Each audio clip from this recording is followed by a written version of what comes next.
উবাই ইবনে কাল বলেন, আমি বেলাল রে লালন পালন করছি। এই বেলাল রে গলার মধ্যে রশি লাগাইছি, বেলাল রে বুকের মধ্যে পাথর রাখছি রে। একটা বারের জন্য বেলাল কালেমা ছেড়ে দিল না। এত নির্যাতন বেলালের উপরে আমি চালাইছি, কিন্তু বেলালের জবান থেকে কালেমা বাদ দিতে পারলাম না রে। আমি জানি ইমানদার একবার কালেমা পড়লে জীবন দিতে রাজি, কালেমা দিতে রাজি না।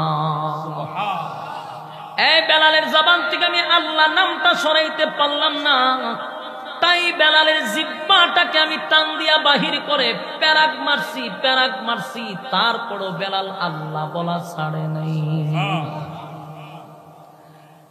উবাই ইবনে কাল বলেন, দোস্ত তোরে তো এখন পর্যন্ত বাড়াম দেই নাই, এরা তো মারছি, তোরে তো অনেক সাইজ করছি না। বন্ধু বইল, সাইজ করার আগে তুই কালেমা ছেড়ে দিছস, কেন বিশ্বাস করব?